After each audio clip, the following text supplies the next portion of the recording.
Íbamos rumbo a una convivencia familiar cuando mi esposo se puso pálido y me dijo en voz baja: «Da la vuelta. Ahorita». Yo me quedé helada. «¿Por qué? Por favor, da la vuelta ya». Le hice caso. Y eso nos salvó. Cuando después entendí por qué, ya no volví a ver a mis papás de la misma manera. El plan era simple: salir temprano desde Coyoacán, botanas en la parte de atrás, café al frente, manejar un par de horas, llegar a una quinta rumbo a Tepotzotlán, abrazar a familiares que llevaba tiempo sin ver y fingir que me emocionaba una comida que, seguramente, iba a terminar en chismes, ensalada de coditos, carne asada recalentada y gente preguntando cosas que no le importaban a nadie. Iba a ser algo normal, tirándole a aburrido. Y, la verdad, eso era justo lo que yo quería. Yo iba manejando. Casi siempre manejo yo. Primero, porque no soporto cómo frena Javier hasta el último segundo. Y, segundo, porque, si voy de copiloto, me mareo. Es uno de mis muchos talentos inútiles. Los niños iban medio dormidos atrás, medio viendo una caricatura y medio peleándose por una línea invisible sobre el asiento. Los tres. 5, 7 y 10 años. Caos en miniatura, con almohadas de cuello iguales. Todo iba bien. No bonito, no horrible, solo bien. Hasta que él lo dijo. Da la vuelta. Ahorita. Al principio no reaccioné de verdad. O sí reaccioné, pero de esa forma automática en la que una sonríe sin ganas porque cree que el otro está bromeando. ¿Qué? Da la vuelta. ¿Por qué? No respondió enseguida. Se quedó viendo al frente. Luego dijo, con esa voz contenida que a mí me asusta más que un grito: «Por favor, da la vuelta ya». Ahí entendí que no estaba jugando. Javier no entra en pánico. No es su estilo. Su modo natural es tranquilo, paciente y a veces cansado. Yo lo he visto resolver fugas de agua, apagones y, una vez, hasta un conato de incendio en la cocina con menos tensión que la que traía en la cara en ese momento. Así que tomé la salida. La última antes de la caseta y de una revisión más adelante. La curva se abrió suave, como si la misma carretera me estuviera regalando una segunda oportunidad. En cuanto dejamos la autopista, su cuerpo se aflojó un poco. No del todo. Solo lo suficiente para que yo notara que llevaba varios minutos preparado para algo. «Muy bien», le dije. «Ahora sí me vas a decir qué está pasando». Negó con la cabeza. «Solo maneja». «¿A dónde?» «No sé». «A donde sea, menos allá». Los niños empezaban a darse cuenta. «¿Vamos por el camino equivocado?», preguntó el de en medio. «Si nos olvidó algo», contesté sin pensar. «¿Qué?» «Luego te digo». La más chiquita levantó la voz desde atrás. «¿Las papitas?» No respondí. Javier tampoco habló durante un buen rato. Manejé en silencio. 20 minutos. Tal vez más. Árboles, laterales, terracería a ratos, y esa sensación horrible de que algo ya había salido mal, aunque yo todavía no supiera cuánto. Luego dijo: «Métete en el siguiente desvío». No llevaba a nada. Era una lateral angosta, casi de servicio, sin letrero claro y sin razón visible para entrar ahí, a menos que estuvieras perdido o quisieras desaparecer un rato. Me orillé. Él se quitó el cinturón. «Quédate aquí». Bajó y fue a la cajuela. Yo no alcanzaba a ver nada desde donde estaba. Solo me quedé esperando, con las manos sudadas y el corazón golpeándome raro, rápido y pesado, como si mi cuerpo supiera algo que mi cabeza todavía no. Después de un minuto, escuché que cerró la cajuela. Volvió a mi ventanilla. «¿Puedes bajar?» «¿Para qué?» «Necesito que veas algo». No sonaba enojado, ni siquiera asustado. Sonaba cansado y completamente seguro. «Vaya». Me llevó a la parte de atrás del coche, abrió la cajuela y no dijo nada. Solo señaló la maleta roja que mi papá me había dado esa mañana, porque en su coche ya no cabía. Javier la abrió. Apartó una sudadera doblada encima y entonces el mundo se me desacomodó. No grité. No me moví, no hice nada. Solo miré. Ahí, Metidos entre ropa y dentro de una cosmetiquera infantil, sellados en plástico y mal escondidos, había varios paquetes. No uno, varios. No parecía medicina, no parecían vitaminas, no parecían nada que una familia decente le dejaría a otra familia en la cajuela, y menos con 3 niños sentados atrás. No hacía falta tocarlos. No hacía falta que alguien me lo explicara. Una revisión nos habría destruido. Sentí algo raro, lento, pesado. No era miedo todavía. El miedo venía atrás. Lo que me cayó en ese instante fue otra cosa. La sensación de que mi vida acababa de moverse del lugar. No podía dejar de mirar la maleta, cerrada a medias. Nos pusieron eso en el coche, dije al final. Mi voz sonó finita, como si me la hubieran prestado. Javier asintió. Nos pusieron eso en el coche. Con los niños. Volvió a asentir. Levanté la vista al cielo por alguna razón. Seguía azul. El día seguía bonito. Odié eso. Me pareció una falta de respeto que el cielo siguiera tan tranquilo. ¿Cómo supiste? No respondió de inmediato. Se quedó viendo la maleta. Cuando tu papá te la dio, algo no me cuadró. Estaban demasiado tranquilos, demasiado contentos. Y la forma en que tu mamá me sonrió no se sintió normal. Luego, la maleta se movió raro cuando la acomodé. No sonaba ni pesaba como ropa. Y tu papá insistió demasiado en que esa se fuera con nosotros. Se pasó la mano por la cara. Pensé que tal vez estaba exagerando, pero cuando nos acercamos a la caseta ya no pude ignorarlo. Lo miré. ¿No sabías? No, pero algo estaba mal. Y lo peor es que yo entendí exactamente a qué se refería. No sabía, pero sabía. O, más bien, él vio lo que yo llevaba años entrenándome para no ver. Regresé despacio al asiento del conductor, cerré la puerta y me quedé un momento quieta, con la mano temblando sobre el volante. Después encendí el coche y seguí manejando. Los niños ya iban otra vez metidos en su caricatura. Se habían olvidado de la reunión, de su tía Camila, de los primos y de las bolsitas de juguetes que yo había empacado para el camino. Manejamos sin rumbo un rato. La tarde ya empezaba a cambiar, y el regreso se sintió más pesado de lo que realmente era. Luego mi teléfono empezó a vibrar. Primero mi mamá. Luego mi papá. Luego otra vez. Luego Camila. No contesté. Javier tampoco me dijo que lo hiciera. No hacía falta. Los dos sabíamos qué querían preguntar. ¿Dónde van? ¿Qué pasó? ¿Van bien? ¿Traen la maleta? No respondimos. Solo seguimos avanzando, mientras la pantalla se prendía cada pocos minutos, como una alarma pequeña y terca. En algún punto, sin hablarlo mucho, terminamos de regreso rumbo a la casa de mis papás, en Nezahualcóyotl. Fue casi automático, como si los dos supiéramos que eso no podía quedarse con nosotros ni un minuto más. Mi prioridad en ese momento no era pensar en denuncias ni en explicaciones. Era sacar eso de nuestro coche y alejarlo de mis hijos. Llegamos por la tarde, ya con el tráfico más espeso. La luz del porche seguía prendida, aunque todavía no oscurecía del todo. Javier bajó primero. Yo fui detrás. Abrí la cajuela otra vez, y por un segundo quise dejar la maleta ahí, tirada, en media calle. Pero no, eso tampoco.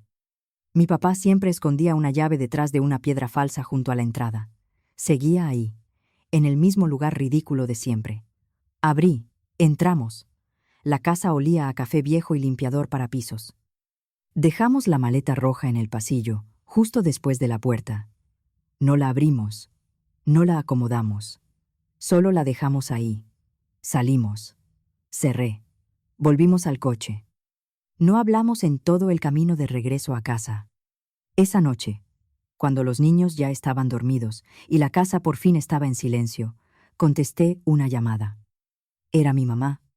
Su voz salió brillante, falsa, demasiado ligera para una mujer que sabía perfectamente lo que había puesto en nuestro coche. «Ay, hija, qué susto. Estábamos preocupadísimos. Ya no supimos nada. ¿Todo bien?» No dije nada. ¿Están bien? ¿Qué pasó? Seguí callada. Y entonces preguntó, ¿dónde está la maleta? Dejé que el silencio le cayera encima un segundo. La dejamos en su casa, le dije.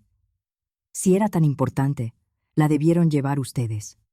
Su voz no cambió, pero yo sí escuché el quiebre, esa pequeña pausa, ese instante en el que una persona entiende que la otra ya vio todo. ¿No dijo nada? Yo tampoco. Luego le dije, no nos vuelvas a llamar. Y colgué. Eso debió ser el final. Pero no, no todavía.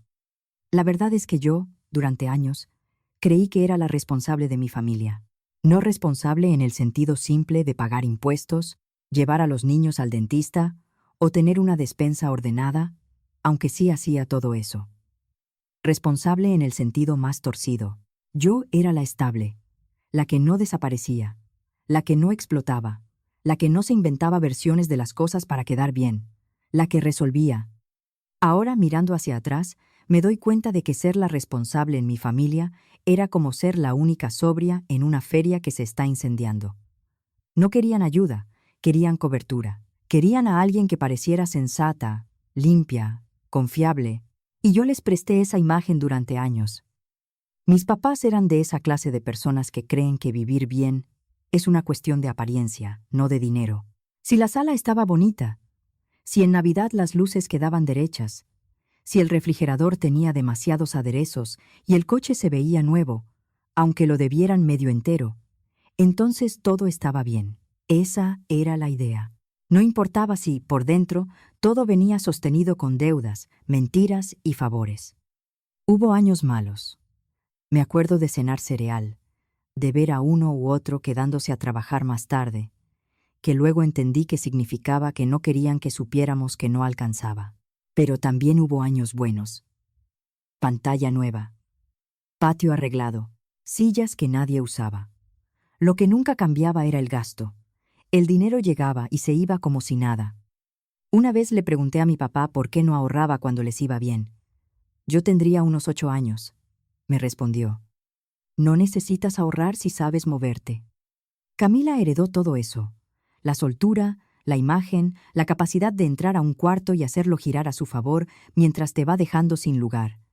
Era la favorita. Eso nunca se ocultó. Ni siquiera de forma cruel. Solo era así. A ellos les gustaba más ella. La entendían. Ella se parecía a ellos. Yo no. Yo era la aburrida. La seria. La tensa. Mi mamá una vez me dijo, en plena comida familiar, que mi problema era confundir disciplina con personalidad. Y lo peor es que, durante mucho tiempo, les creí. Porque, cuando creces en una casa así, empiezas a pensar que, para merecer amor, tienes que ser útil, limpia, razonable, la que no da guerra. Así que eso hice. Me convertí en la responsable. Me hablaban para revisar papeles del seguro, para llenar solicitudes, para ayudar cuando Camila se quedaba otra vez sin empleo, o cuando mi papá metía la pata con algún trámite. Yo daba lo que podía, no demasiado, solo lo suficiente para que nada se viniera abajo y para no quedar como la mala. Incluso cuando ya me dolía. Incluso cuando cada no mío era presentado como egoísmo. Aún así, daba. Porque eran mis papás. Porque parecía más fácil que la alternativa. El quiebre grande vino unos 4 meses antes del viaje. El hijo de Camila, mi sobrino, andaba mal en la escuela. Según ellos, lo molestaban, no encajaba, estaba ansioso, retraído, lo habían llevado con una terapeuta, y alguien les recomendó un lugar más pequeño, más cuidado, un colegio particular, muy bueno, muy exclusivo, que le iba a cambiar la vida. No podían pagarlo, obvio, pero según ellos, si lograban dar el anticipo, el niño podía entrar. Hablaban de varios miles de pesos, una cantidad que, para ellos, era imposible y que para mí significaba volver a cargar con algo que no me tocaba. Solo necesitamos una ayudadita, dijo mi mamá. Luego te lo regresamos, dijo Camila. A mí se me hundió el estómago en cuanto empezaron a hablar. No porque no me importara el niño, al contrario, me cae bien, quería que le fuera bien, pero también conocía ese patrón. Sabía perfectamente cómo empezaba y cómo terminaba. Les dije que no. Con cuidado, despacio, como se le habla a alguien que ya viene lastimado. No puedo pagar un colegio particular. Tengo 3 hijos. Nosotros tampoco los metemos a una escuela así. Lo siento. No gritaron. Solo se pusieron fríos. Mi mamá dijo, claro. Se me olvidaba que tú tienes reglas. Y dejamos de hablarnos un rato. Hasta que salió lo de la convivencia familiar. De pronto, todo era sonrisas otra vez. Qué bueno que sí iban a ir. Qué gusto ver a los niños. Qué bueno que ya todo estaba saliendo. El colegio, la reunión, el fin de semana, todo ya se había acomodado. Yo no pregunté cómo. Me dije que no era mi asunto. Unos días antes del viaje, me pidieron llevar una maleta extra, porque en su coche ya no cabía nada y nosotros teníamos camioneta. Sí, está bien, dije. La mañana de la salida, mi papá me entregó la maleta roja, ya cerrada. No cupo en el nuestro. Llévate nomás esta. La agarré sin pensar. La eché con nuestras cosas, las mochilas de los niños y la hielera. Ni la abrí. Ni me pregunté por qué la gente que llevaba meses ahogada en deudas y reproches ahora estaba tan tranquila, ni por qué sonreían tanto al despedirnos. Nos saludaron desde la banqueta mientras salíamos. Y sí me pasó por la cabeza, apenas un segundo, que se veían demasiado relajados. Pero no lo seguí. Solo pensé, una maleta más, otro viaje, otro enredo familiar en el que yo no quería meterme. Tal vez debía hacer más preguntas. Tal vez no quise saber. Unos días después, tocaron a mi puerta. Ni mensaje, ni aviso. Solo el timbre sonando, como si fueran a dejarme pan dulce y no la culpa de toda una vida. Supe que eran ellos antes de mirar.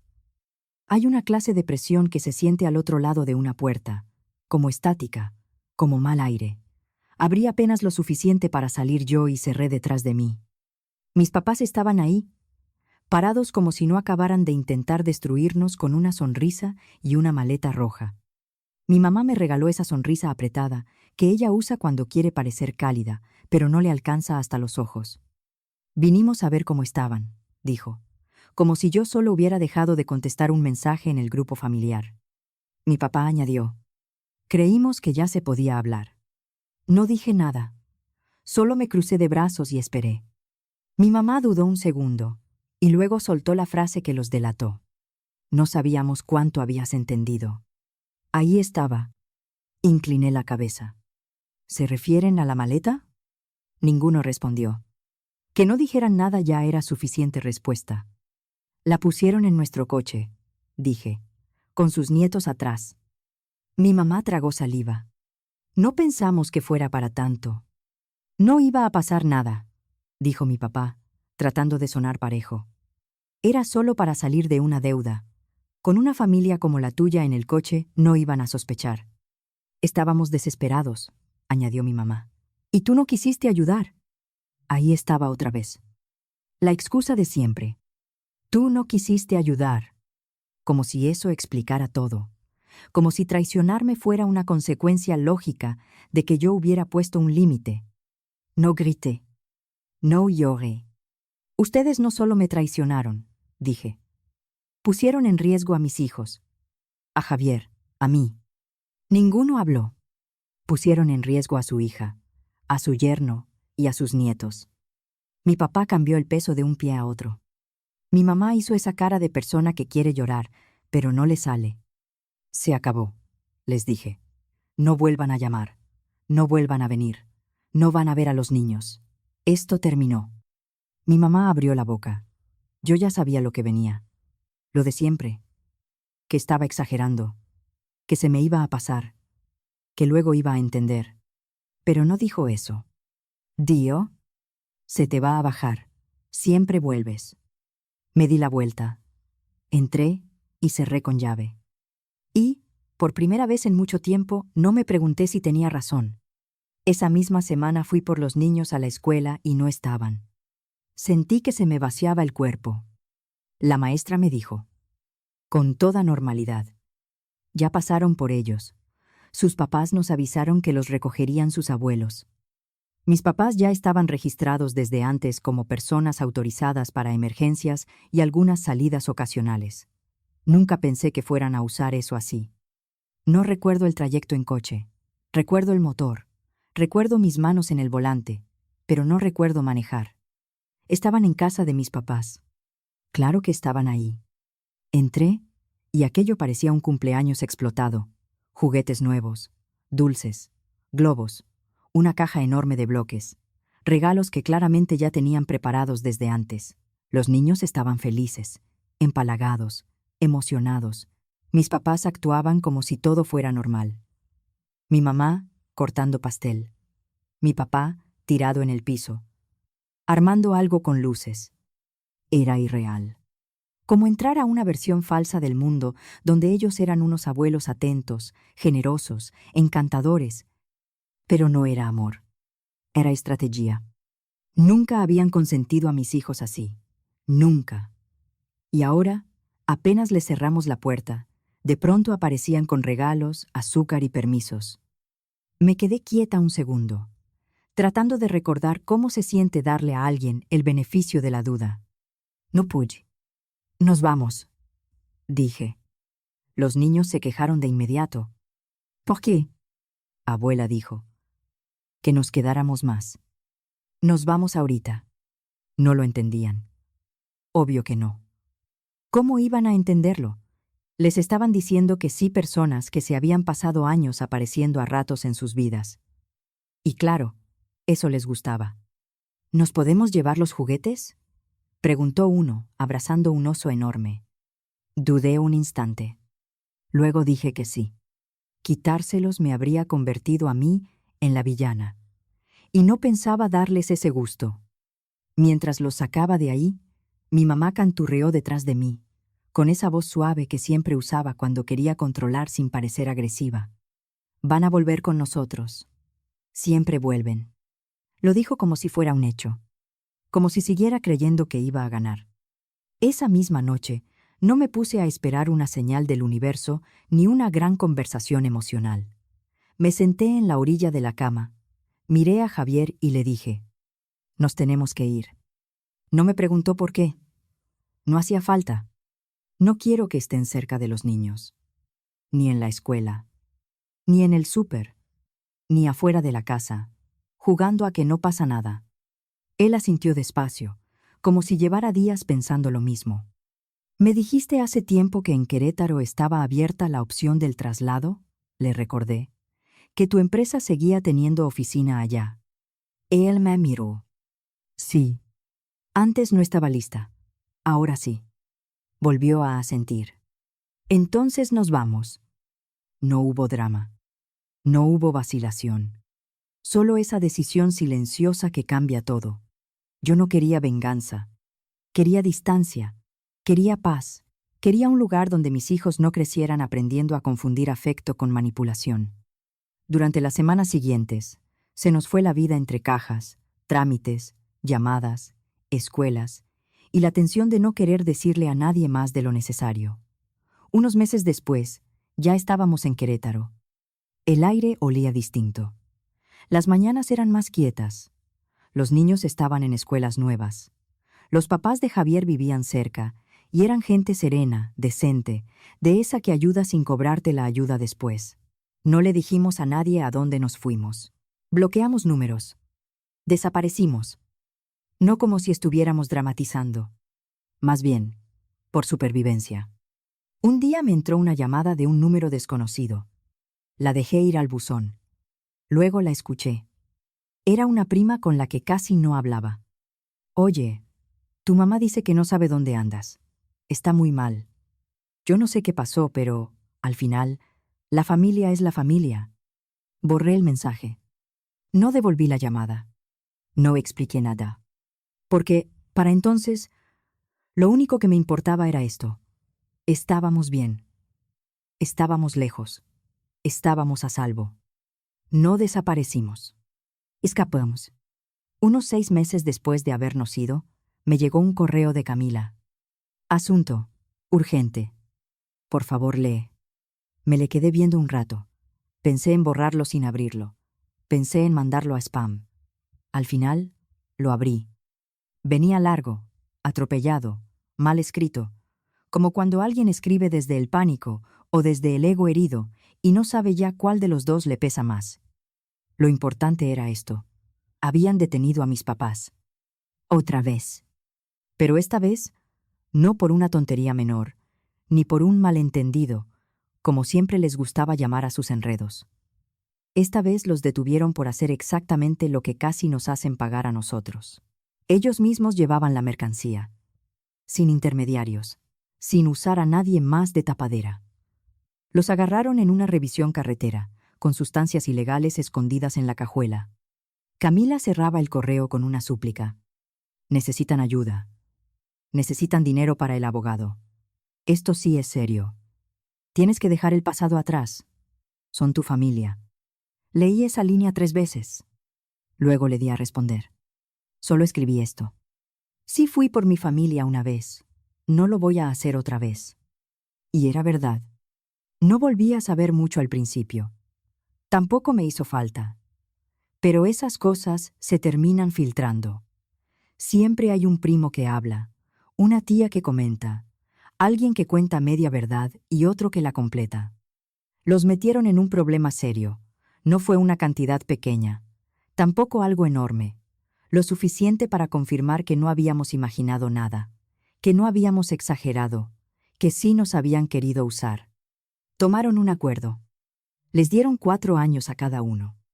No es una eternidad, pero tampoco es poco. Tiempo suficiente para sentarse con lo que hicieron, si es que alguna vez van a ser capaces de hacerlo. La parte de mí que antes se encogía cada vez que alguien hablaba de segundas oportunidades ya no reacciona igual. Tenemos una vida aquí. No es perfecta, pero es nuestra. Los niños se ríen más. Javier duerme mejor. Yo ya no vivo traduciendo culpa en silencio. Y, de lo demás, de verdad no me arrepiento. Ni un segundo. Gracias por quedarte conmigo hasta el final de esta historia. Si algo entendí, fue que, dentro de una familia, a veces uno se hace la pregunta equivocada. En lugar de preguntarnos, ¿cómo hago para que no se molesten? ¿O cuánto más tengo que aguantar para que por fin me quieran bien? Tal vez habría que preguntarnos, ¿esto que me están pidiendo es justo? ¿Esto cuida mi paz o me la rompe? ¿Y yo dejaría que alguien tratara así a mis hijos o a alguien que amo? Porque hay límites que no separan a la familia, la ponen en su lugar. Y eso no es frialdad, es claridad. Yo tardé mucho en entender que ayudar no significa entregarte completo, y que querer a los tuyos no te obliga a cerrar los ojos cuando te ponen en riesgo, te usan o te hacen dudar de tu propio valor. A veces, el amor más difícil no es el que damos a otros, sino el que nos debemos a nosotros mismos cuando por fin decimos, hasta aquí. Si algo de mi historia le habló a tu corazón, ojalá te abrace esta idea. Poner un límite no te vuelve malo, ingrato ni duro. A veces, simplemente significa que ya aprendiste a cuidar lo que también es sagrado. Tu tranquilidad, tu dignidad y la vida que estás tratando de proteger. Y eso también merece respeto.